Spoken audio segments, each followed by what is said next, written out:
며칠째 나오세요? 맞습니다. 처음 나오셨어요. 어떠세요? 나와보시니까?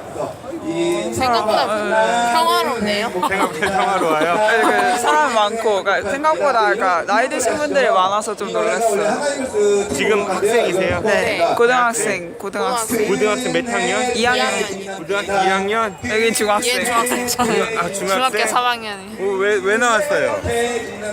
시하니까 그래도 무시할 근처기도 하고 차마 그냥 지나가는 그게 아니라서 새로운 그 의미도 얻고자 나왔어요. 지금 들고 있는 편말이 무슨 뜻인지 알아요? 네. 무슨 말이에요? 박근혜 대통령 내려오라고. 왜 내려와야 되는데? 우리 세월호에서도 7시간 동안 방치하고 메르스 대처도 못하고 국정교과서도 있고 비리도 잔뜩 있고 그러다 보니까 독재 정권 그것도 있고 박정희 정상도 멋대로 세우고 그러니까 독재 정권 이제 그만하고 내려오라는 거죠 이제. 여기 나온 거. 그런 아이였어? 이렇게 나와서 함께하면은 해야 할 것 같으세요? 사실 안 할 것 같아요. 안 할 것 같아요. 왜? 지금 하는 것만 봐도 잠이나 쳐자고 나오지도 않고 안 할 것 같지 않아요? 그래서 저희 약간 아까도 얘기했는데 혹시 이러고 1년 4개월 있어야 되는 거 아니나 얘기도 해봤어요 사실. 이러고 1년 4개월.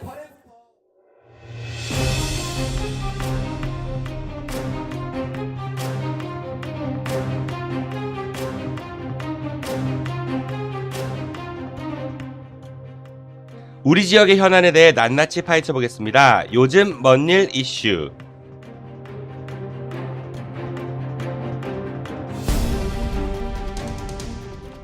안녕하세요. 대한미디어 그룹 아는 것입니다의 정진호입니다. 우리나라 전국이 요동치고 있습니다. 이제 뉴스는 더 이상 뉴스가 아닌 것 같은데요.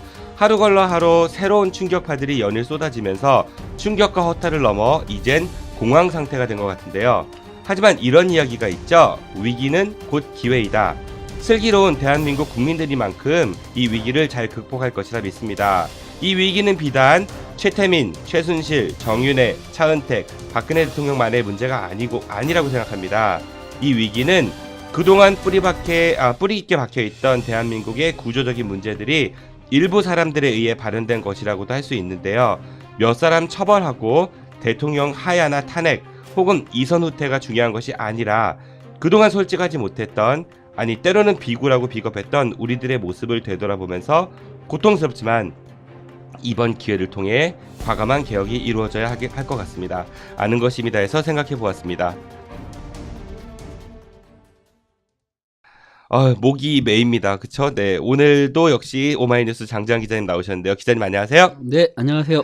요즘 저녁 매일 바쁘시죠? 촛불 집회 현장 취재 다니시느라고요. 허리 아픕니다. 직업병, 산재 네. 이런 거 되나요? 신청해봐야겠어요. 뭐 취재하고 네네. 또 행진도 하잖아요. 그렇죠. 네. 매일 그렇게 하고 그랬더니 너무 힘들어요. 그 산재 신청 안 되면 노동청에 꼭 제소하시고요. 네, 잘 알겠습니다. 그럼 잠시 후부터 요즘 뭔 일 이슈 본격적인 오늘의 이야기 시작해 보겠습니다.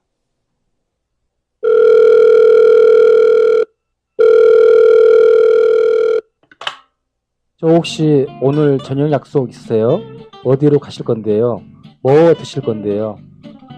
아직 뭐 정하셨다면 대전 서구 탐방동에 있는 수호 참치로 오세요. 수호 참치는 합리적인 가격에 정말 고급진 참치 부위만 엄선해서 손님들께 대접해드립니다. 무늬만 참치 사용합니다. 오로지 맛으로 승부하겠습니다. 일식, 한식, 중식, 그리고 그 어렵다는 복요리 조리사 자격증 갖춘 참치 인생 20년, 저 문수호만 믿고 와주세요. 팟캐스트 듣고 오셨다고 하시면 특별 서비스도 드리겠습니다. 정말 자신 있습니다. 양심을 걸고 맹세합니다. 와주시는 손님분들 감동하실 때까지, 참치로 배 터질 때까지, 이제 그만하실 때까지 정성껏 모시겠습니다. 네이버 블로그에 수호 참치를 검색하면 다녀가신 분들의 극찬 확인하실 수 있습니다.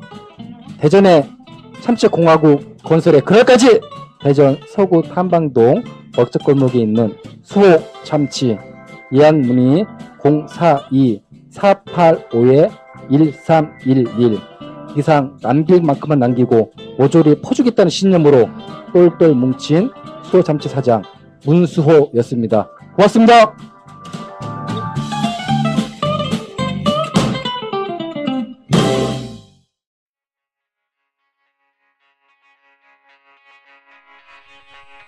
재벌, 법조인, 의사, 교수, 정치인. 텔레비전이나 영화 속에 늘 등장하는 주인공들이죠.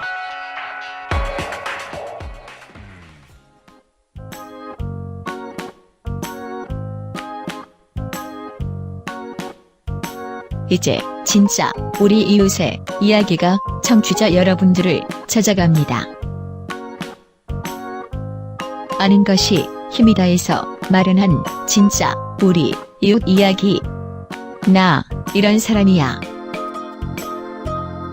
건달, 택배 아저씨, 미용사 등 95%의 우리 이웃들이 주인공이 되어 세상을 말합니다. 진짜 우리 이웃 이야기. 나 이런 사람이야. 팟빵이나 유튜브에서 아는 것이 힘이다를 검색해주세요.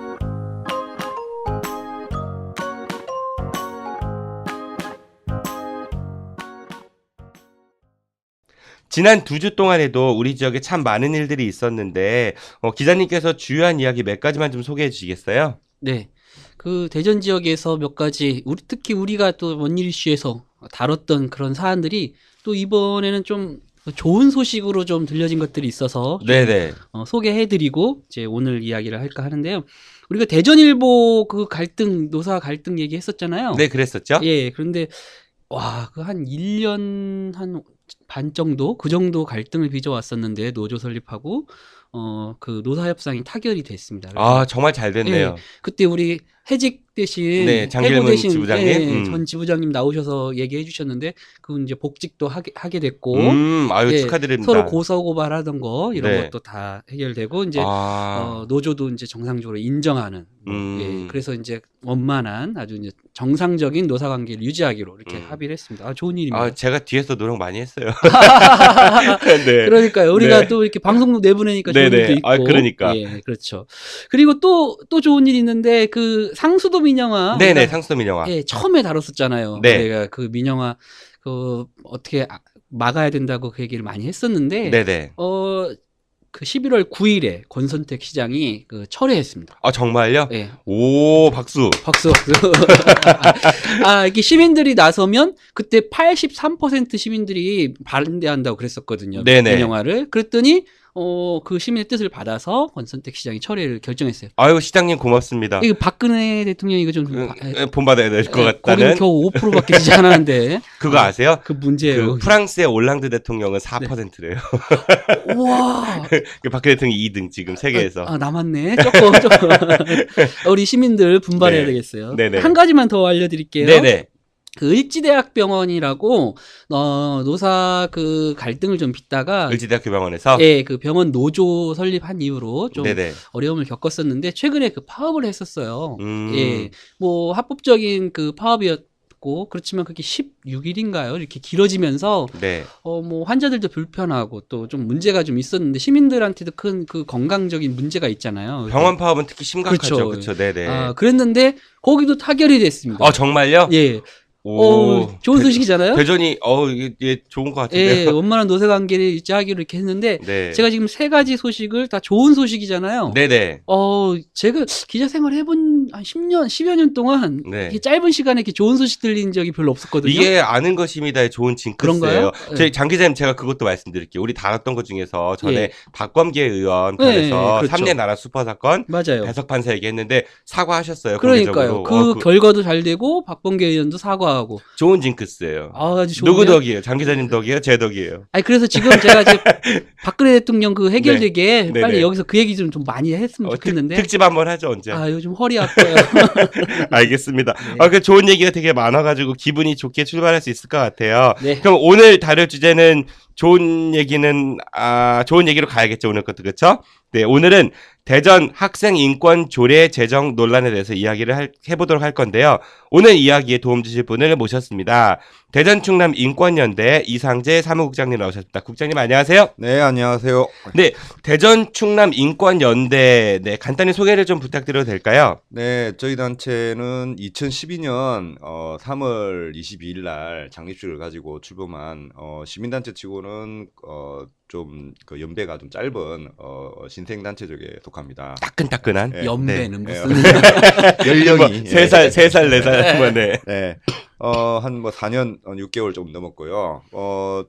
그 인권을 기준으로 지역을 좀 변화시키자는 취지를 가지고 만들었고요. 제 처음 출발할 때부터 상권자는 저 혼자였습니다. 아, 근데, 정말로요? 네, 그래서 뭐 정부 지원은 받지 않고 독자적인 시민의 힘으로 좀 운영을 해보자 하는 뜻으로 지금 한 320명 정도의 회원들이 내주는 회비로 지금 운영되고 있고요. 네네. 인권 교육이라든지 그다음에 인권 제도 개혁 그리고 뭐 인권 상담 뭐 이런 것들을 대전 충남 시민들을 상대로 전개하고 있습니다. 아, 네.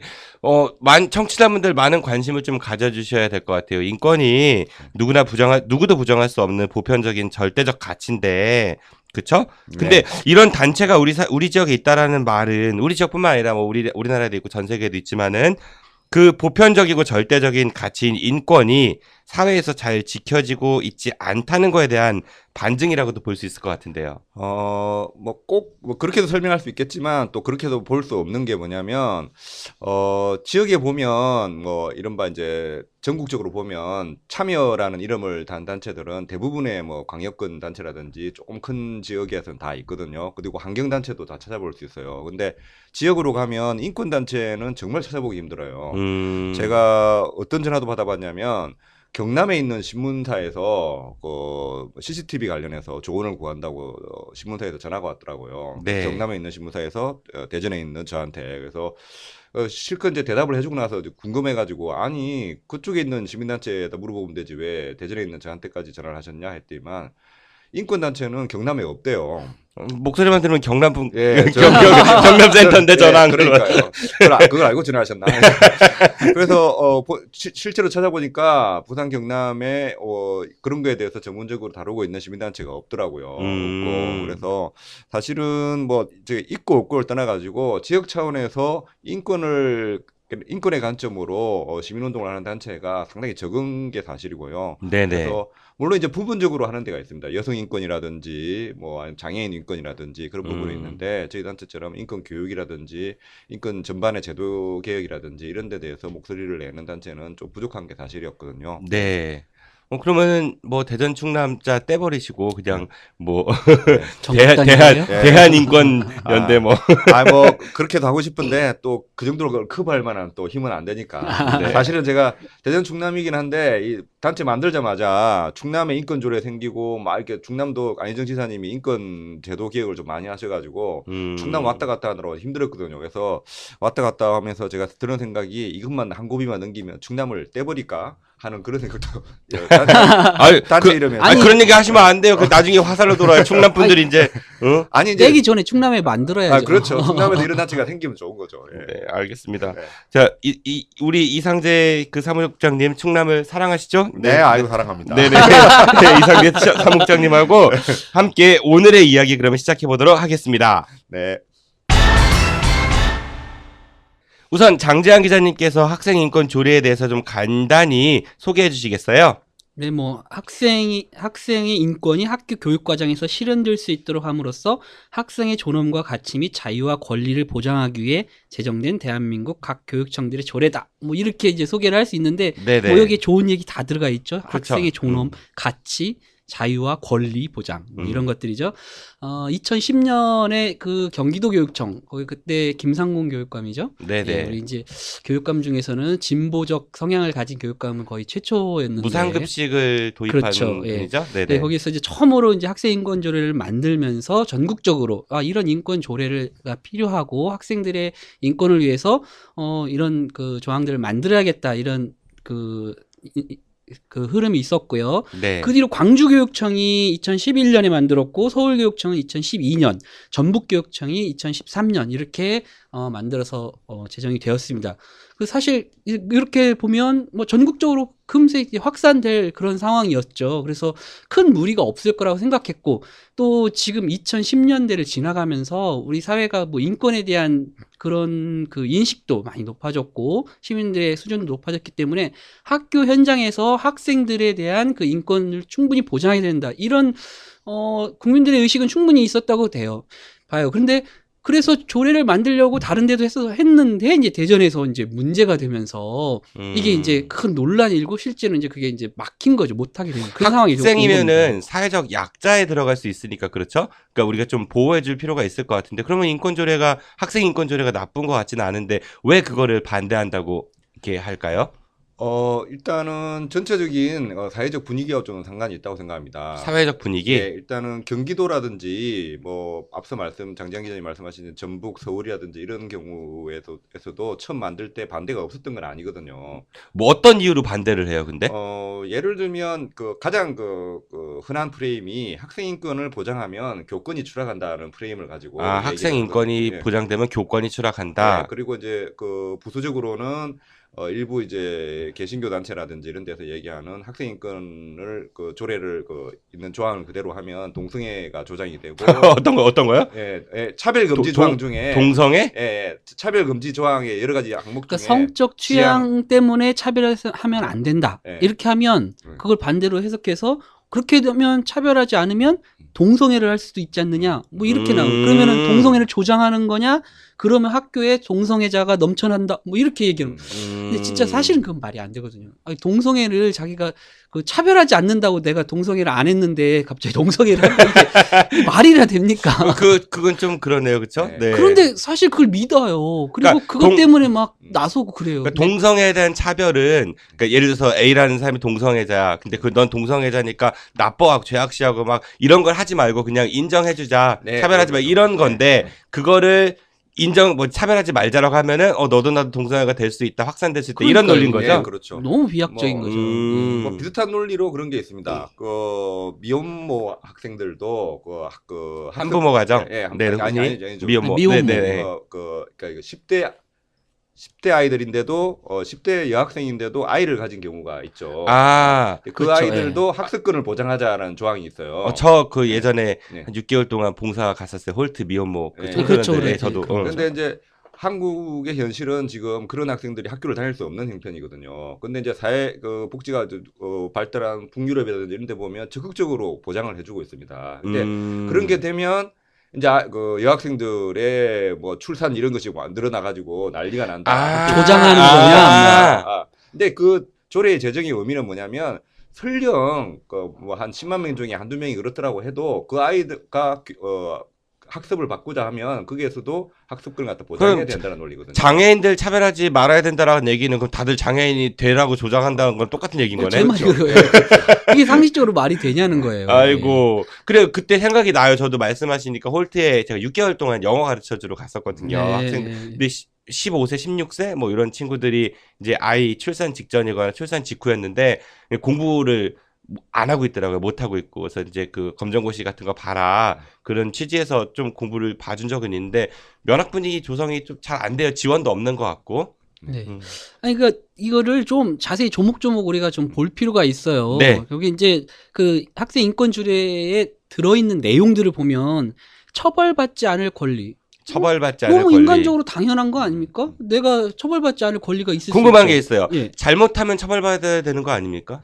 근데 이게 그 처벌이라는 게 네. 어떤 학칙에 의해서 어떤 이제 부당하지 않은 그런 합리적인 거는 가능할 수 있겠죠. 그렇지만 그런 어떤 교사나 학생이라는 우월적 지위를 가지고 무차별적으로 하는 처벌은 그쵸, 안 그런 건 된다는 절대 거잖아. 안 되죠. 근데 그러니까 처벌받지 않은 권리가 있는 여기 거죠. 진짜 중요한 게 이제 체벌 금지 조항이 또 체벌 금지 조항이 이제 나오는데 체벌 금지는 사실은 지금 교육부 시행령으로서도 금지되어 있습니다. 도구를 네네. 위한 체벌이라든지 이건 금지하게 되어 있는데. 그러니까 소위 말해서 네. 몽둥이나 배로 때리면 안 된다. 네. 그리고 아니 그건 나 정말 이해하게.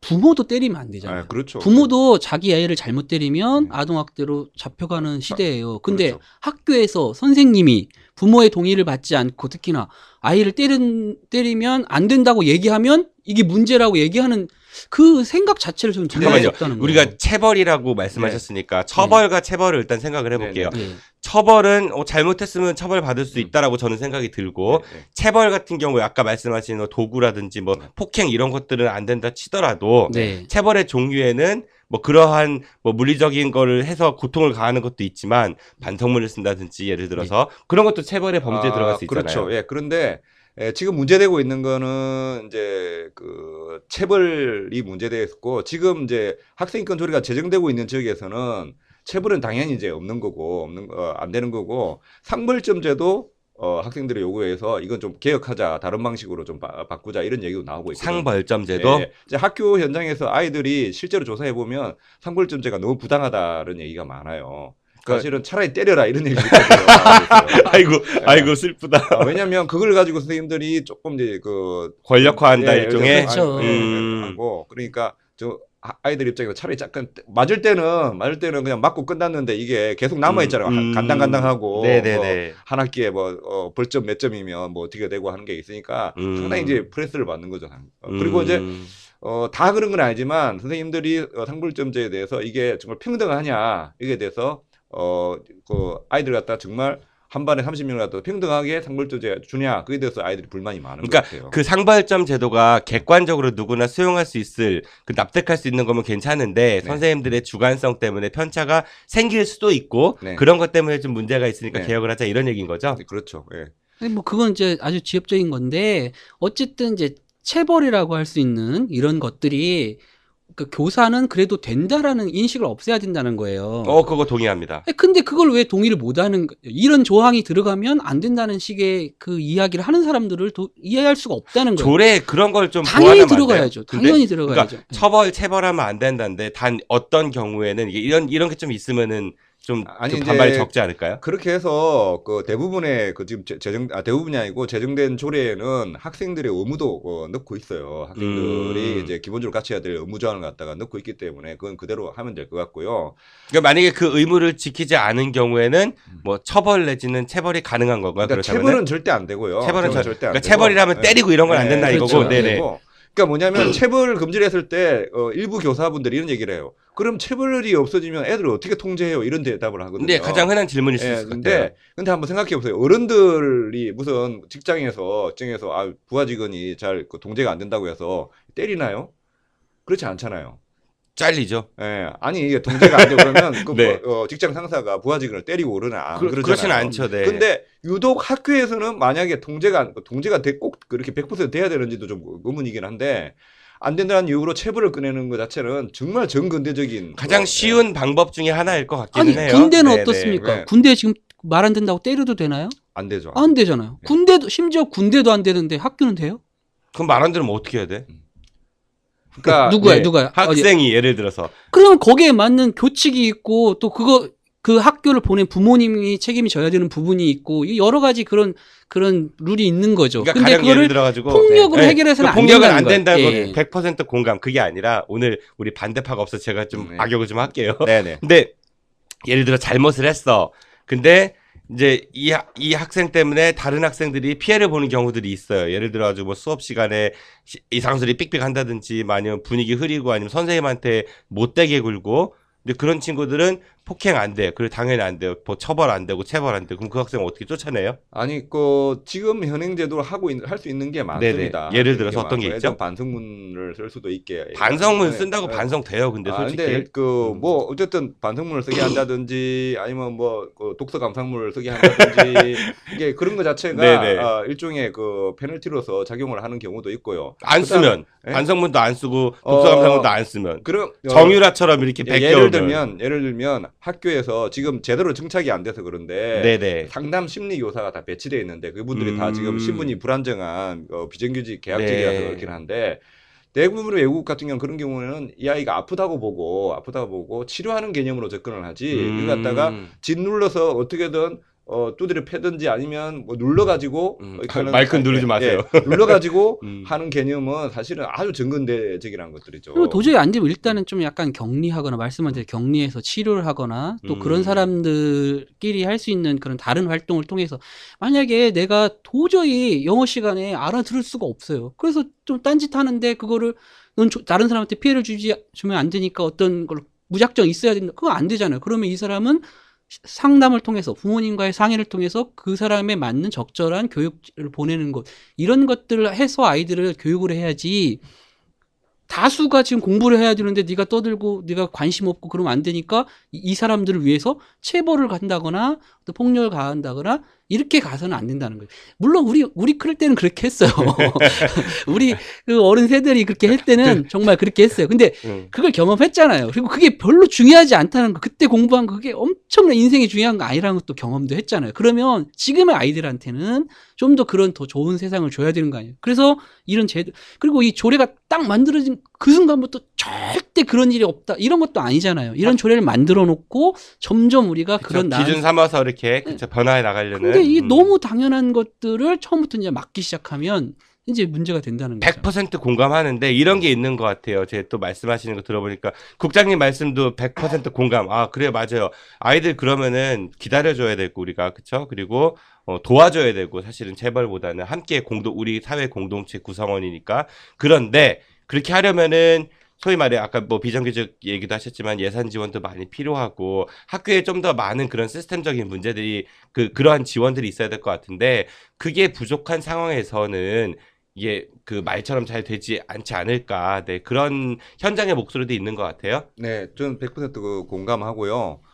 그래서 사실은 뭐 혁신학교라든지 이런 경우도 사실 아이들 기준에서 참 좋은 거거든요. 근데 교사들이 일단 너무 힘들어요. 교사들이 힘들고 많이 준비해야 되고 하니까 일이 많죠. 예, 그래서 서울형 혁신학교 같은 경우 조희영 교육감 되고 나서는 이게 미달이 된 사태도 있지 않습니까? 근데 혁신학교 지정되면 예산이 많이 들어오는데 그런데도 불구하고 미달이 되는 경우도 있고, 그러니까 사실은 이걸 뭐 꼭 교사의 책임이다, 학생 인권이 보장되지 않는 그런 게보다는 이 한국의 교육 시스템이 가지고 있는 그 한국의 교육 시스템은 특히 초중고등학교 교육 시스템은 그냥 일관되게 하나지 않습니까? 목적은 대학 입시만을 위해서 초등학교는 중학교를 가기 위해서, 중학교는 고등학교를 가기 위한 입시 시스템으로만 정형화되어 있기 때문에 그 안에서 아이들의 뭐 개인적 성장이라든지 자아 성찰이라든지 그리고 인권 보장이라든지 이런 걸 이야기할 수 있는 공간이 없다는 것들이죠. 그래서 그런 측면에서 이제는 좀 21세기다 있지 않냐. 21세기가 지금 16년이 지났는데 좀 아이들 인권적 관점에서 좀 보자, 이런 취지로서 만들어진 게 인권 조례거든요. 맞아요. 좀 있으면 이제 22세기 돼요. 그래요. 우리가 지금 체벌과 차별을 이야기하고 있는데. 네, 그 뒤에 내용을 좀 보면 우리가 이제 그 내용도 있지만 예를 들자면 두발 복장 자유화. 그거 저도 얘기하려고 했어요. 그런 이야기를 좀 우리가 해보면 좀 쉬울 것 같아요. 자, 우리 때 생각해 보세요. 뭐 귀밑 3cm나 뭐 이런 거 해야만이 학생이고, 그런데 그것과 교육과 또는 우리가 지금까지 성인으로서 살아올 때 그게 무슨 영향이 있냐는 거죠. 지금 학생들 사실 굉장히 많은 상황에 따라서는 다 이미 자유화가 됐거든요. 그래요, 맞아요. 뭐 염색하고 복장도 자유롭게 다닐 수 있고. 그러면 지금 애들이 그러면 옛날 우리 교복 입고 머리 깎고 다닐 때 애들보다 훨씬 뭐 문제가 있고 공부를 안 하고 그런 거잖아요. 이런 거 있는 것 같아요. 그러니까 그게 그러니까 저도 사실은 학생들이 염색하고 이런 거 보면은 좋아 보이진 않아요, 솔직하게. 그러니까 인권 다 이해하는데 마음 한구석에. 근데 제가 이제 제 아는 지인 중에 태권도 하시는 분이 있어요. 네. 누구라고 말씀을 안 드릴게요. 우리 청취자분들은 짐작할 수 있을지 몰라요. 광고 나오는 아니야, 나 그렇게 나 누구라고 말씀 안 드릴게요. 예. 근데 이 관장님이 길거리 지나가다가 학생들이 담배를 피면요, 잡아가지고 담배 피면 안 돼 이렇게 훈계를 하는 게 아니라 과거에는 이게 니네 일로 와봐 임마. 이게 어디서 어른들 그렇게 말 못해요 저는. 그러면서 이제 본인 방식의 혼을 내는데, 예. 본인 방식으로. 저는 그때 뭐라고 하냐면 이렇게 얘기를 했거든요. 혼내지 말아라.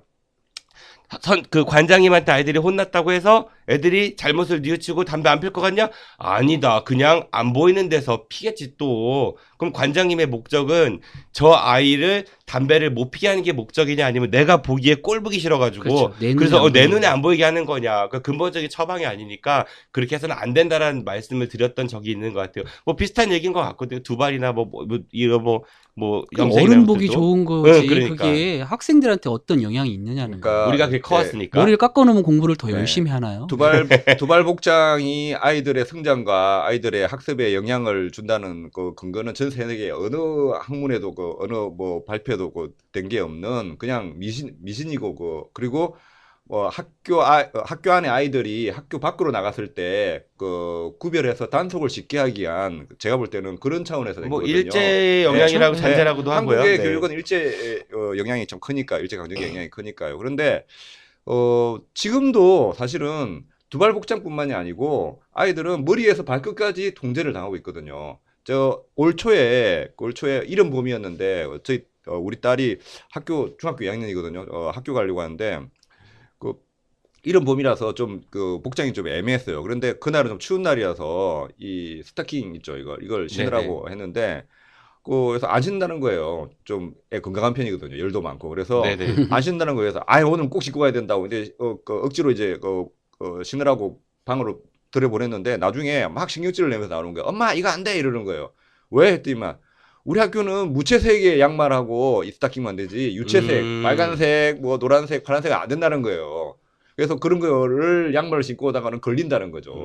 근데 이게 아이들 학교 다니는 거하고 무채색하고 유채색의 양말하고 무슨 상관이 그러게 있습니까? 말이에요. 일종의 통일성 뭐 네. 좋게 얘기하면은 우리는 하나 그런 공동체 그러니까 의식. 그걸 예. 누구를 좋으라고 그런 발상을 하느냐는 거죠. 위에 있는 분들이 보기가 좋잖아요. 네. 아니, 저 그런 경험 있어요. 제가 학교 다닐 때 우리 어머니가 시장에서 사줬는데 앞에는 괜찮았는데 등이 빨간색이었어요. 네네. 그 티셔츠가 우리 때는 교복을 안 입어서. 음.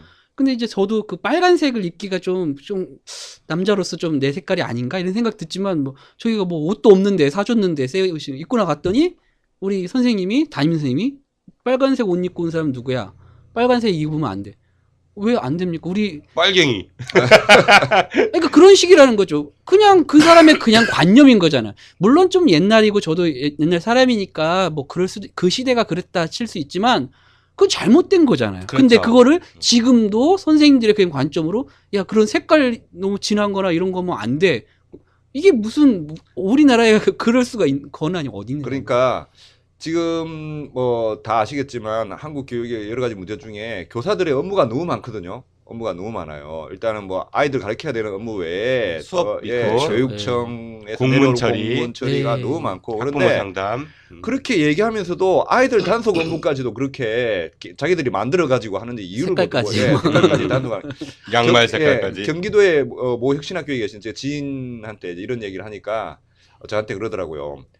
이게 그 처음에 두발 복장 단속이 없으니까 다들 어색해했는데 선생님들도 어색해하죠. 교사들도 어색해했는데 이게 없어지고 나니까 교사들 자체들도 이야기하다가 어떤 얘기를 하냐면 이게 두발 복장 단속이 없어지니까요 아이들 얼굴이 보여요 이런 얘기를 하는 거예요. 맨날 머리만 의미가 보였구나. 말이야. 맨날 머리나 음. 아니면 안에 무슨 교복 입었나 아니면 양말 양말 보다가 애 얼굴은 뭐 보이지 않았는데 이제 애 얼굴이 보이니까 저희가 오늘 기쁜 얼굴로 들어오면 학교를 들어오면 교실을 들어오면 무슨 즐거운 일이 있나 아니면 좀 슬픈 얼굴로 들어오면 무슨 좀 기분 나쁜 일이 있나 이게 보이더라는 것들이죠. 근데 우리는 항상 옷, 양말, 헤어스타일 그렇죠. 여기만 보고 아이들 갖다가 평가하고 했던 것들이죠. 말씀 중에 또 생각나는 게 제가 교복 부활 1세대거든요. 예. 처음에 고등학교 입학할 때 그 교복 천을 딱 지정했어요. 아직도 기억이 나요. 제일 모지 골든텍스 개보딘 넘버 2. 그러니까 대단하십니다. 내가 좀 머리가 좋습니다. 그래서 아까 양말 색깔 얘기하길래 그럼 색깔 지정했지 뭐 무채색 넘버 3 뭐 이런 거. 예. 아이고 그래요. 우리 뭐 지금 교복 두발 어떤 분이 그런 얘기 하더라고요. 획일적인 머리를 갖고 막 짧게 깎고 기미 3cm 이런 거 한 그러한 분위기에 자란 학생 중에서 세계적인 헤어 디자이너가 나올 확률이 많을까 아니면은 그런 규제 없는 데서 사는 학생이 세계적인 헤어 디자이너가 될 확률이 높을까라는 얘기를 어떤 분한테 들었던 것 같기도 한데요. 그래 이것도 있는 것 같아요. 이거 되게 중요한 얘기 같은데 야자 타임이 아니라 야간 자율학습이라고 불리우는 야간 타율학습? 네, 자율인데 결코 자율적으로 빠질 수가 없죠. 최근에 제가 촛불 집회 요즘 촛불 집회 제가 진짜 박근혜 대통령 때문에 제가 힘들어 죽겠는데 요즘 허리 아프고 온 국민 힘들게 하는 그분 때문에. 근데 어쨌든 학생들도 요즘 힘든가 봐요. 그래서 촛불 집회 지금 많이 나오고 있죠. 대전이 11월 1일에 첫 그 촛불 집회를 했는데 3,000명이 모였습니다. 그때 그 중에 1,500명 정도 절반 이상이 학생들이었어요. 저희도 나간 사람들도 깜짝 놀랐고 주최 측도 놀랐고 정말 놀랐어요. 근데 이제 주로 많이 나오기는 이제 학생들도 분노한 것 그것이 이제 정률화 때문에 네네. 누구는 출석 며칠밖에 안 해도 졸업도 잘하고 좋은 대학도 가고 뭐 이런 것 때문에 학생들이 많이 분노했다 그런데 바로 그 다음 날부터 학생들이 확 줄었어요. 거의 없었어요. 안 나온다고요. 왜 그러냐면 이제 단속을 했기 때문이죠. 그때 이제 나온 학생이 학교에서 못 나가게 그런 거죠. 이제 뭐 대전에서는 그런 논란이 뭐 있었습니다. 경찰이 인권 탄압에서. 체증했네 만에 이런 얘기 예, 있었죠. 그렇죠. 네네. 거기 그날 이제 학생들이 많이 나오니까 주로 이제 야간 자율학습을 빠지고 학생들이 이제 나왔겠죠. 시간이 7시니까. 그러니까 그 학교에다 연락하고 학교 선생님들이 와서 막 돌려보내고 다음날 가서 못 나가게 하고 뭐 이런 거였는데 그중에 어떤 자유 발언을 하는 학생이 그 얘기를 한 거예요. 야간 자율학습 시간에 선생님한테 선생님 저 나가서 그 촛불 집회 갔다 오겠습니다 했더니 촛불 집회 갔다 올 시간만큼을 훈계를 하더라는 거예요. 이게 음식 남기고 나중에 죽으면 지옥 가갖고 자기 하는 거 다 먹어야 된다 이런 거 같아요. 아니 그러니까 야간 자율학습이잖아요. 말 그대로 자율이에요. 그럼 할 수도 있고 안 할 수도 있어야 되는데 못 나가게 할 뿐만 아니라 학습을 위해서 못 나가게 하면서도 또 학습도 못 하게 하는 거죠. 사실 그 선생님이야 뭐 또 뭐 좋았겠어요. 그렇게 하는 마음이 본인이 그런 생각이 있을 수도 있겠지만 뭐 전날 분명히 교육청에서 이거 똑바로 단속하라고 했을 거고 또 학교 교장 선생님이 교감 선생님이 학년 주임 선생님이 그렇게 얘기했는데 다음날 아이를 야간 자율학습을 빼주고 촛불 집회 가라고 차마 설득도 못 했겠죠 본인도. 그렇게 추정하시는 거죠? 예. 네. 아니 뭐 거의 안 봐도 그 뻔히 아는 네, 상황이에요. 네, 선생님 네. 그 담임 선생님 입장에서 그 고충은 알겠어요. 네네. 하지만 그 지금 얘기했던 우리가 처음 이제 인권 조례 얘기하면 학생 인권 조례 얘기하면서 야간 자율학습 자율이라고 부르면서 실제로 학교에서 이루어지는 관행들은 전혀 학생들의 인권을 보장하지도 않고 자율적인 의사를 존중하지도 않고 있다는 거죠. 이런 것들을 우리가 이제 앞으로 보장하고 하는 방향으로 가기 위해서 이제 조례를 만드는 거 아니겠어요? 우리 처음 방송 시작할 때 장장 기자님이 그러셨어요. 그 우리 사무국장님 오늘 모셨으니까 이야기 좀 많이 듣자고. 근데 흥분하시니까. 흥분해. 흥분 아이콘이시라서. 아니 대전이요. 네, 좀 네. 그래요. 네, 우리 대전을 많이 알면 흥분하게 돼요. 아유, 저 속 마이크도 막 터져요. 꺾이네. 제가 이 청취자 여러분들 양해해 주십시오. 제가 오늘 저기 알러지 때문에 상태가 안 좋아서 아니 기침하고 방금 얘기하잖아요. 그러는데. 저 아니 우리 예. 이상 네. 예, 우리 경기도 국장님, 사례를 네. 들으니까 감동이 오는데 네. 대전 사례를 들으면 흥분을 하게 된다니까요. 이 학생인권 조례 관련해서 사실은 대전도 문제지만 충남, 뭐 충북 관련해서 지금 어느 한 곳도 지금 제정된 곳이 없거든요. 지금 네. 없고. 그래서 그리고 근데 대전이 문제인 건 뭐냐면 뭐 시민들도 그렇고 아니면 뭐 그 정치권도 그렇고 이 학생인권 조례에 관련해서는 뭐 학부모도 그렇고 이 3주체들이 교육청까지 포함해서 주체들이 한 번도 재정 노력을 갖다가 기울이지 않은 지역이에요. 충북은 제정되지 않았지만 충북은 시민들이 조례 재정 운동본부를 만들어 가지고 그 재정이 필요한 그 서명을 다 받아 가지고 했는데 그 당시에 충북 교육감이 각하 결정을 내려 가지고 그 재정이 무산된 바 있거든요. 근데 그런 노력까지 했는데 대전은 전혀 그런 움직임이 없어요. 그런데 다른 곳은 그런 네. 시도라도 했지만 여기는 없었다. 그럼요. 예, 경남도 시도하고 다 시도했죠. 네네. 전북도 시도해서 한 끝에 이제 만들어졌고. 그런데 이 학생인권 대전의 학생인권이 유명해진 계기가 있어요. 어떤 계기냐면 재작년에 학교 넘어 운동본부랑 그다음에 학교 넘어 운동본부요. 예예예 네네. 운동본부랑 전교조랑 같이 해서 그다음에 뭐 학생 운동 그러니까 뭐죠 그 청소년 운동하고 있는 아수나로랑 이렇게 해서 전국에 아수나로. 예예 네. 전국에 한 단체가 있습니다. 예, 네네네. 전국에 한 5천여 명의 그 학생들한테 설문조사를 했어요. 인권 침해라든지 인권 보장되는 항목을 갖다가 다 학생들한테 물어봐가지고 했는데 그 2014년 11월에 이제 발표가 됐는데 당당히 대전이 학생 인권 침해 도시 1위가 된 거예요. 그 결과에서. 그래서 1등 한 거죠. 예. 상수도 민영화도 1등을 하려면 안 되는데. 근데 이제 그 결과를 보고 저도 좀 충격적이었던 게 뭐냐면 세부적으로 보면 침해 항목에서 단 한 항목도 5위권 밖으로 쳐지는 게 없고요. 대부분의 항목에서 절반 이상이 대전이 침해 항목에서 1위를 했어요. 예를 들면 두발복장 규제라든지 뭐 자율학습이라든지 이런 거에 대해서 다 1위를 했어요. 그러니까 대전 지역의 학생 인권이 좀 전국 평균치에 봤을 때 상당히 좀 미흡하다, 열악하다. 네네. 열악 정도가 아닌 거죠. 예. 다 1등하니까. 예, 그래서 사실은 좀 문제점을 가지고 저도 사실은 이제 학생인권이라든지 청소년 운동을 하는 단체는 아닌데 어쨌든 가장 지역에서 열악한 게 무엇인가 그 지역 단체들하고 같이 고민하면서 이걸부터 먼저 해보자 해서 사실은 이게 좀 이슈화가 된 게 지금까지 오게 된 계기죠.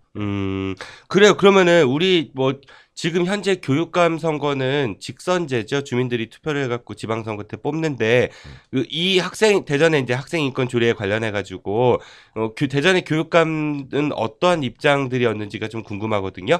네, 그 대전에 이제 우리가 이제 지방선거가 2014년에 있었죠, 그렇죠? 그래서 네. 이제 새롭게 대전 교육감으로 당선되신 분이 이제 지금 현재 설동호 교육감님이시고, 설동호. 예, 네. 그 전에 발음 잘하셔야 돼요. 동호 아니고 설동호. 네. 설동호 네네. 교육감. 제가 좀 발음이 된 발음이 좀 됩니다. 죄송합니다. 네.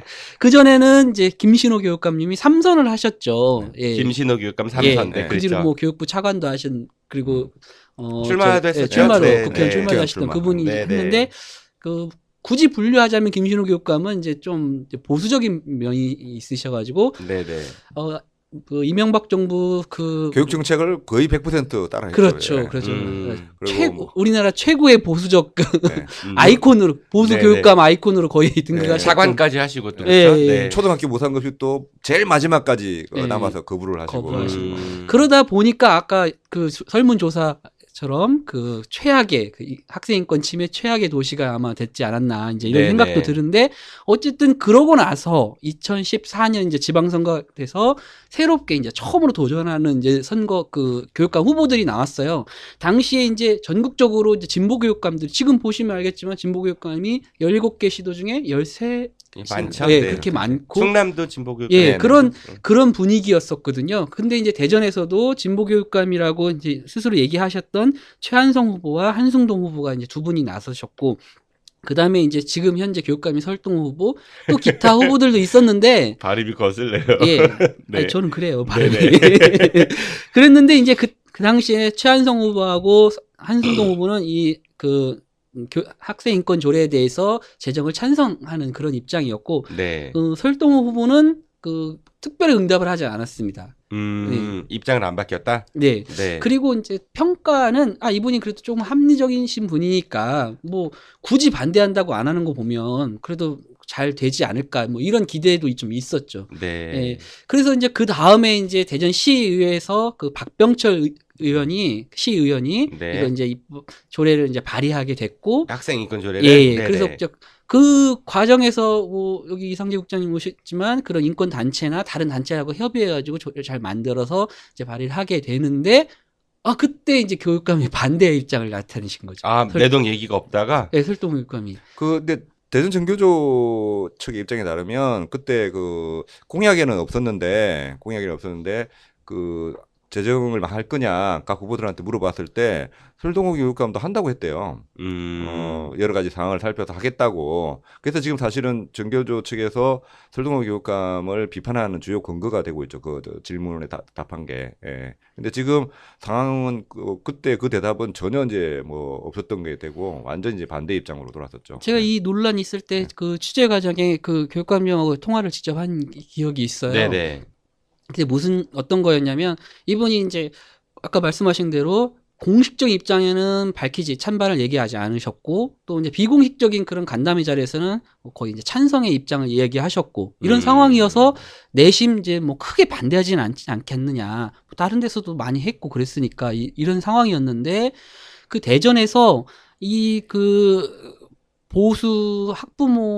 보수적인 학부모 모임이랄까요? 그런 시민단체들이 전국적인 모임을 가졌어요.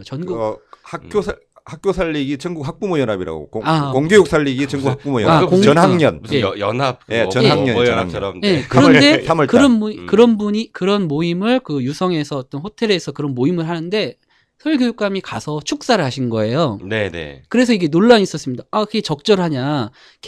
그러고 지금 한참 논란이 있고, 또 그분들은 주로 하는 일이 학생 인권 조례 같은 거 반대하러 모이시고 그런 걸 결의하는 자리에 가서 학생 인권 운동 반대하는데 각 축사를 하셨다? 예, 예. 네네. 거기 그러니까 이상하다? 이럴 수 있나? 뭐 이런 상황이었었어요. 그래서 그냥 이제 다양함을 생각해서 뭐 포용 의미로 축사 정도는. 그래서 이제 전화를 드린 거예요. 제가 이제 네네. 기억이 나서 그래서 전화를 예, 드렸어요. 네네. 전화를 드렸더니 전화를 안 받으시다가 이제 전화가 왔어요. 그래서 누구누구입니다. 네. 기자인데 제가 뭐라고 질문했냐면, 교육감님 그 예전에 제가 듣기로는 학생 인권 조례 꼭 필요하다고 그 제정하신다고 하신 걸로 들었는데 그런 곳에 가셔서 축사하시면 욕 먹지 않습니까? 오해합니다 시민들이 네네. 반대하는 줄 오해합니다 음. 했더니 얘기하시는데 거기서 확 정확히 얘기를 하시더라고. 자기는 필요 없다 이런 식의 얘기를 하시더라고.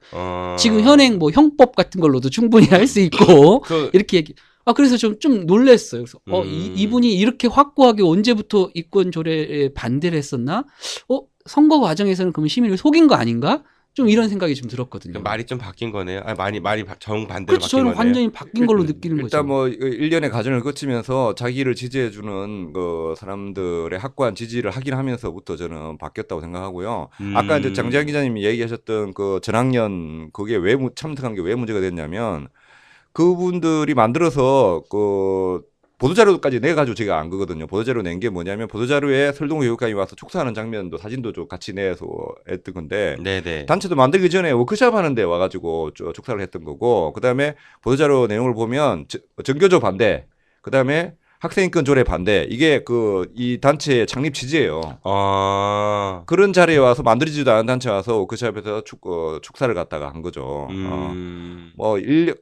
그리고 그 4월 25일 날 공청회 했지 않습니까? 학생인권 조례만 대전 학생인권 조례 공청회에서 올 4월에요. 예, 4월에 네네. 그때 그러니까 조례를 제정하기 위해서 네, 공청회를 열었어요. 네, 4월 네, 25일 날 공청회 했는데 그때 뭐 언론에 많이 보도됐는데 그 많은 그 사람들이 와가지고 뭐 100명 정도 100명도 못 들어가는 대전시의회 그 공청회 자리에 거의 300명 넘게 반대하는 분들이 교회 그 성합차라든지 이런 걸 동원해가지고 오셨더라고요. 네네. 그런데 거기에 보니까 그때 워크숍에 참석했던 그 전국 그쵸. 워크숍이었거든요. 네네. 전국 워크숍에 참석했던 뭐 충북, 강원도 여기에서 온 양반들이 주도를 하고 있더라고요. 그러니까 양반들이요? 그러니까 그렇죠. 그 양반들이죠. 예, 뭐 어떻게 뭐 제가 이름도 모르고 뭐. 예. 근데 네, 그 중에 넘어가죠. 그 중에 한 문제됐던 사람이 저랑 막 그 멱살잡이까지는 안 가고 막 그 사퇴질까지 했던 양반이 누구냐면 정함철이라는 사람이 있어요. 이 양반은 강원도 공교육 살리기 연합인가 거기에 대표인데 네네. 이 정함철이라는 사람은 뭘로 유명했냐면 세월호 그 전국에서 그 뭐죠? 예, 서북 청년의 재건단. 서북 청년의 재건단. 예, 서북 청년의 재건의 대표라는 그 단체를 만들어 가지고 네. 학부모 앞에서 세월호 뭐 이제 그만 집어치워라 이런 그 피켓 시위도 하고 해가지고 문제됐던 것들이거든요. 그래서 저는 어떻게 한국 사회에서 그 정말 자익 백색 테러로 그 정말 유명한 서북 청년회가 이 21세기 공간에서 재건이에 나타나가지고 학생인권 조례를 반대하는 공간에서 그 구호를 외치고 있는지 정말 저는 경악을 했었거든요.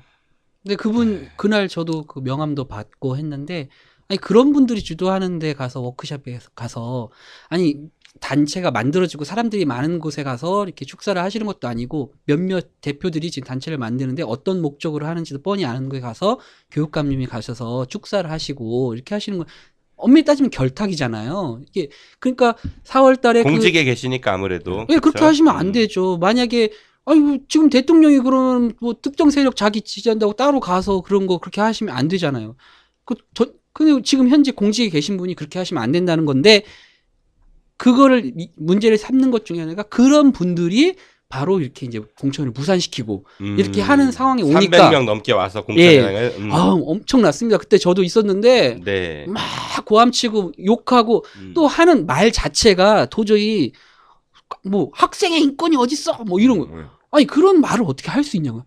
학생의 인권을 보장하지만 뭐 조례로 이거 굳이 담을 수 있는 이런 논란을 할 수 있죠. 특히 공청회장이니까 그런 얘기를 반대 얘기도 할 수 있잖아요. 근데 뭐 학생 인권이 어디냐고 뭐 선생 뭐 다 때려도 되냐는 아까 얘기했죠. 우리 동성애 같은 거 얘기 막 하고 그럼 다 동성애 하게 만들 거냐고 너희들이 책임질 거냐고 말도 안 되는 논리 이런 걸 피는 것을 교육감님이 그런 사람들과 이렇게 친밀하게 이렇게 지내실 수가 있는 건지 그건 정말 문제가 있다 저는 생각하고 그래서 한간에 떠드는 소문입니다. 이거는. 네. 그래서 교육감님이 그 그때 그 조례를 무산시키는 사람들을 동원한 건 아니냐라고 떠드는 사람들도 있어요. 그런 얘기를 이야기도 있다. 예, 네, 예, 이게 이제 그런 오해를 사시는 거죠, 그러니까. 오해를 그랬다는 얘기 아닙니다. 네. 그래 사실만한 게 예. 동호사랑이라는 밴드가 있어요. 동호사랑. 동호사랑. 예, 사람- 그러니까 동호 동호사. 동호사랑이라는 밴드가 있는데 이게 뭐냐면 이제 그 지난 교육감 선거 때부터 설동호 교육감을 지지하던 분들이 밴드를 만들어서 활동을 하는데 회원이세요? 저는 아니죠. 근데 이게 저기도 대전지부 통해서 이제 그 얘기를 들었는데 거기에 하루 전에 그 공청회가 있다. 가서 조직적으로 반대해야 된다. 이런 내용이 이제 올라가지고 이게 예를 들면 그래서 전교조에서 성명도 냈었어요. 아니 전직 교육감을 지지하는 단체에서 공청회를 갖다가 이거는 사실은 의회 활동이잖아요. 의회 활동이 가장 핵심인 활동을 갖다 반대하는 걸 갖다 조직적으로 할 수 있냐. 그럼 뭐 법적으로는 사실 문제가 되지는 않을 것 같긴 한데, 그렇죠. 근데 그게 아닌 거죠, 그쵸? 네. 네, 정서도 그렇고, 막 세상의 상식으로도 그렇고. 아니 뭐, 이제 우리가 이제 그쵸? 그래서 네. 그 반대하시는 분들 중에 주로 내세우는 것을 좀 이야기할 필요가 있는데 주로 얘기하는 게 이제 종교하고 그 성적 성, 차별 이걸 가지고 극대화 시켜가지고 큰 막 문제를 삼아가지고 그 동원하거든요. 전체를 부정하는. 그래서 예, 예. 네. 그 내용을 조금 이제 얘기할 필요 있는데 첫째는 이제 종교 얘기죠. 종교적인 네. 이제 이유로 인하여 뭐 차별하면 안 된다 뭐 이런 거잖아요. 근데 그래서 이걸 가지고 주로 반대하는 분들이 이제 기독교인들이 좀 거기 뭐 유일신 사상이니까. 뭐 일단 그렇게들 얘기하니까. 아니 근데 그걸로 차별하면 안 된다는 게 너무 상식적인 거잖아요. 차별하면 안 돼요. 그러면 어른들도 뭐 여기가 무슨 기독교 국가입니까? 그렇죠. 네. 그렇게 하면 안 되는데 네네. 이제 우리 뭐 이상재 국장님이 좀 더 설명해 주시지만 주로 이제 미션 스쿨이라고 하는 것들이 많기 때문에 이게 이제 좀 문제가 좀 되는 거죠. 더 반대를 하시는 거죠. 네, 좀 더 부연 설명을 하면 이 부분에 대해서는 아까 이제 그 전학년이라고 하는 단체가 충북에서 만들려고 하는 충북은 학생인권 조례를 못 만들고 그냥 학생 공동체 뭐 선언 같은 걸 갖다가 했어요. 하도 반대가 네.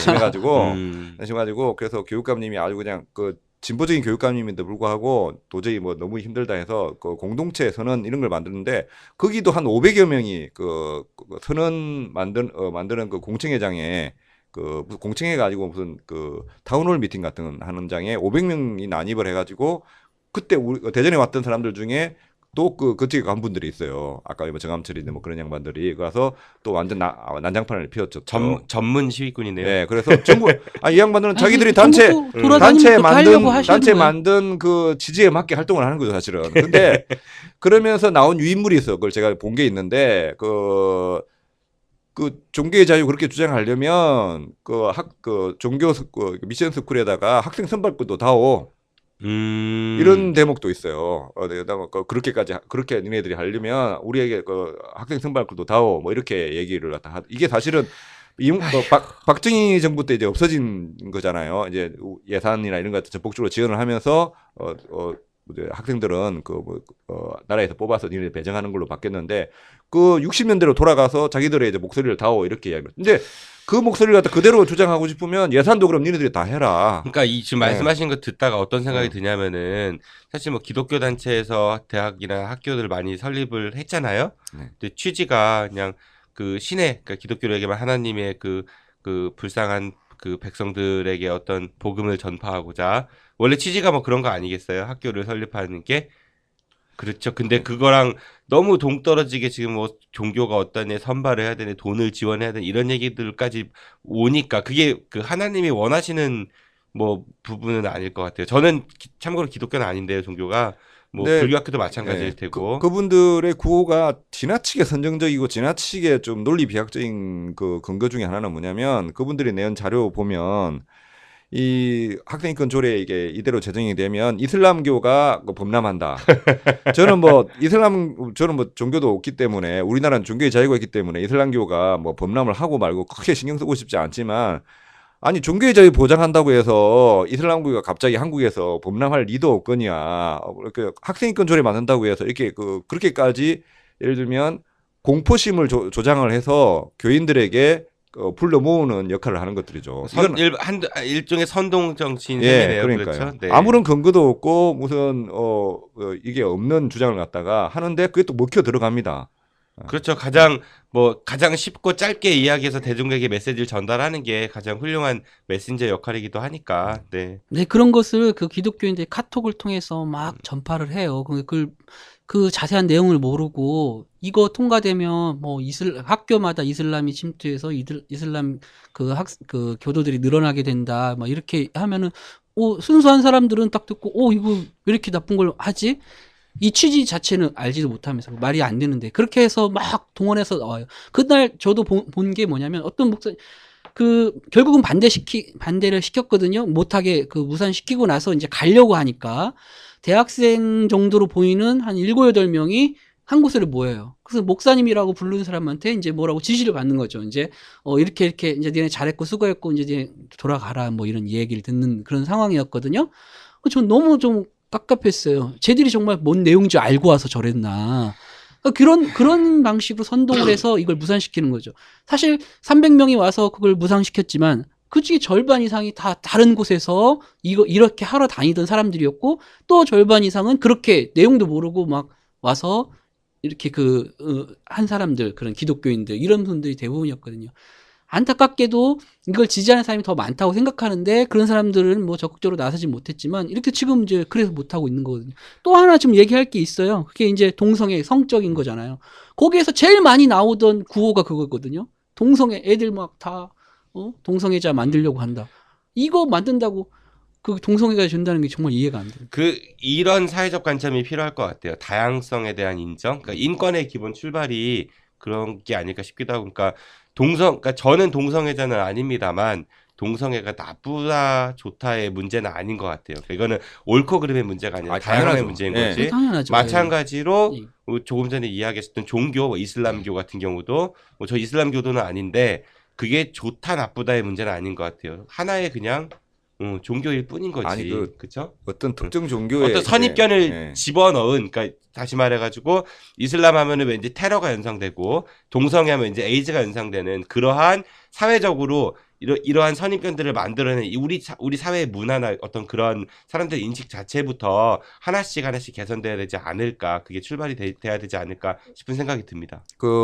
이왕에 이제 그날 논란이 나왔으니까 대전 학생인권 조례에 대해서 말씀을 좀 드리면, 사실은 대전 청소년 인권 네트워크라고 해가지고 한 10개 정도 단체가 활동을 하고 있었어요. 사실 내년 정도에 이걸 한번 조례를 한번 띄워보자는 목표로 서로 모여서 공부도 하고 다른 지역 조례 내용도 하고 있었는데, 갑자기 사실은 박병철 위원이 만든다고 연락이 와가지고 그래서 저희들도 상당히 놀랐어요. 그래서 근데 이제 처음 초안을 보니까 다른 지역 경기도 전북 서울에 비해서는 너무 사실은 좀 허접한 안이었어요.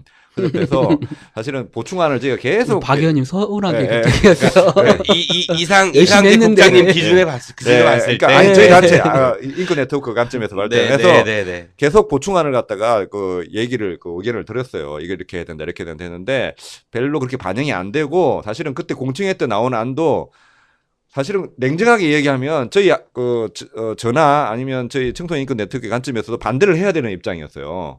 왜냐하면 그렇게 막 동성애 반대 뭐 이렇게 하는 주장을 했잖아요. 정작 예를 들면 경기도라든지 전북이라든지 서울에 있는 그는 1조라든지 이런 데에 차별 금지 조항에 한 19가지 17가지 뭐 이렇게 정확히 적시가 돼 있거든요. 근데 이거 대전 학생인권 조례 박병철 의원 안에는 예를 들면 종교, 피부색 뭐 이런 거 한 7, 8가지만 내놓고 만 적시가 돼 있어요. 유엔 인권 선언에 기초하여? 네, 유엔 그걸 넣자고 했어요. 그것도 없어요. 딱 들으니까 그 얘기네. 그것도 그런데 대표적인 거 7, 8가지만 넣고 그냥 뭉뚱그려서 넘어간 거죠. 그러니까 사실은 성적 차별 차별 금지에 대한 내용도 없어요.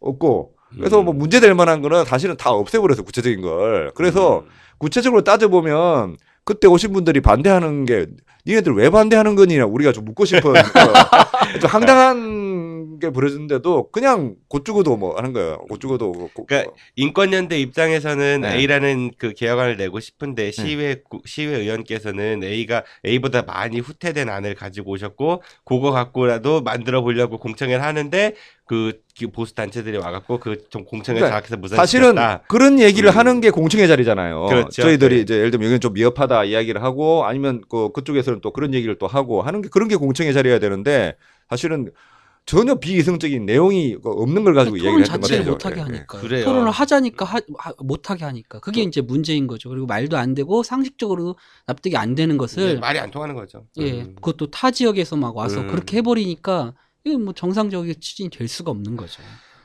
우리 시간이 좀 많이 지났거든요. 그 짧게 이것만 좀 짚어볼게요. 그러면 충북 이야기 하셨고 대전 이야기 하셨으니까 충남은 김지철 교육감이 흔히 진보 교육감이라고 일컬어지죠. 그렇죠? 뭐 전교조 운동도 하셨던 것 같고 충남의 상황은 어떤가요?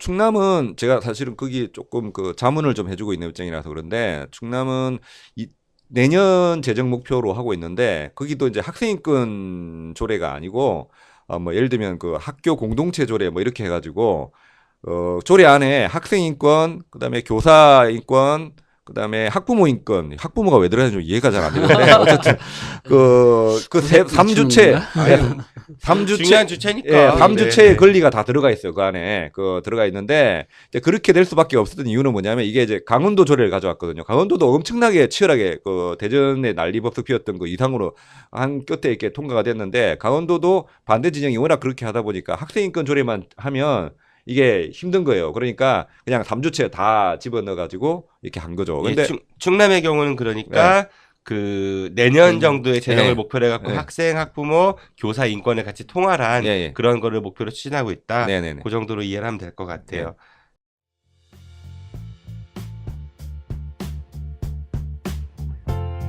안녕하세요. 아는 것이 힘이다 애청자 여러분. 오마이뉴스 대표 오연호입니다. 박근혜 정권의 실정에 국민이 분노하고 있습니다. 오마이뉴스의 인터넷 방송 오마이TV는 더 나은 대한민국을 만들기 위한 국민 여러분의 목소리를 생생히 중계해오고 있습니다. 권력과 자본에 굴하지 않는 오마이뉴스. 국민의 편에 선 진보 종편 오마이TV는 여러분의 힘으로 가능합니다. 월 1만 원의 씨앗으로 참 언론을 키워주십시오. 오마이뉴스 후원 독자 모임인 10만인 클럽의 회원이 되어주십시오. 전화 010-3270-3828로 주시거나 오마이뉴스 홈페이지에서 직접 가입할 수 있습니다. 감사합니다. 오마이뉴스는 늘 여러분과 함께 하겠습니다.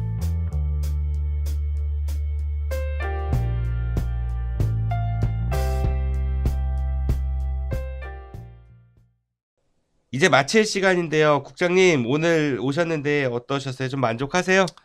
네, 어쨌든 지역의 문제를 가지고 이런 공간이 생긴다는 것 자체가 정말 좀 신기하기도 하고 정말 의미가 있는 것 같습니다. 그래서 학생인권 조례를 가지고 한 자리에서 이렇게 길게 이야기한 게 정말 처음인 것 같아요. 그래서 나름 만족합니다. 아유 고맙습니다. 널리 알려주세요. 네. 그래서 우리 앞으로 국장님 자주 오셔가지고 우리 지역의 인권 사각지대라든지 그런 것들에 대해서 좀 많이 알려주시는 그런 일을 좀 해주십시오. 저희도 열심히 그 옆에서 돕도록 하겠습니다. 네, 그렇게 하겠습니다. 네, 그리고 끝으로 우리 청취자분들께 아까 300여 분이 후원 회원이 있으시다고 했어요. 저희보다는 많으세요. 청취자분들 저희도 후원해 주십시오. 네, 그 청취자분들께 대전 충남 인권연대에 참여하실 수 있는 방법을 좀 알려주시겠어요? 네, 대전 충남 인권연대 검색하시면 쉽게 찾아 들어올 수 있고요. 그래서 저희 단체가 교육 사업이라든지 그런 것들을 많이 하고 있습니다. 그다음에 인권 교육이라든지 그다음에 인권 기행이라든지 그런 것들 하고 있고요. 그다음에 뭐 정말로 해결되지 않는 정말 인권 문제라고 하면 저희들이 도움도 드리고 있습니다. 그래서 전화를 주시든지 메일 주시든지 하면 되고요. 그다음에 전화번호 소개 좀 해주실까요? 345-1210이고요. 042-345-1210이고요. 1210. 네, 12월 10일이 세계인권 수능 기념일이라서. 그래서, 12월 10일. 네, 그래서 만든 겁니다. 그리고 들어와서 메일 신청을 하시면 저희가 2주에 한 번씩 뉴스레터를 발행하고 있거든요. 회원이 꼭 아니시더라고 해도, 물론 회원 가입해 주시면 고맙지만, 회원이 꼭 아니시더라고 해도 저희 뉴스레터를 그 메일로 보내드리고 있으니까요. 오셔서 해주시면 지역의 인권 문제라든지 인권 사항에 대해서 좀 알 수 있으실 것 같습니다. 네. 네, 알겠습니다. 앞으로 저희 아는 것입니다도 약속드린 바와 같이 인권에 대해서 보다 많은 관심을 갖도록 하겠습니다. 국장님께서도 저희 방송 많이 알려주세요. 네, 그러겠습니다. 네, 종종 나오셔서 좋은 말씀 해주시는 거 잊지 마시고요. 네. 네, 오늘 날씨 고맙습니다. 네. 네, 장장 기자님께서도 고생 많으셨습니다. 네, 고맙습니다.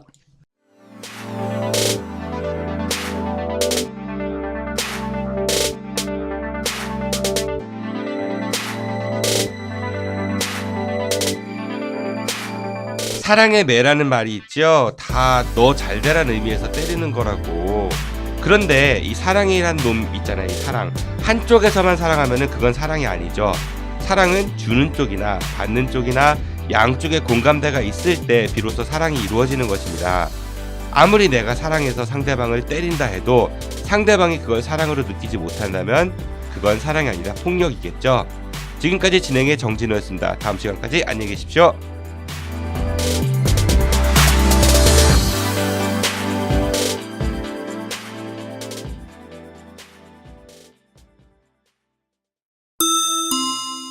여러분들의 청취 후기를 기다립니다. 청취 후기는 팟빵에서 아는 것이 힘이다를 검색하신 뒤 게시판에 글을 남겨주시거나 네이버 블로그 날리지 _파워 혹은 페이스북에서 아는 것이 힘이다를 검색해주세요.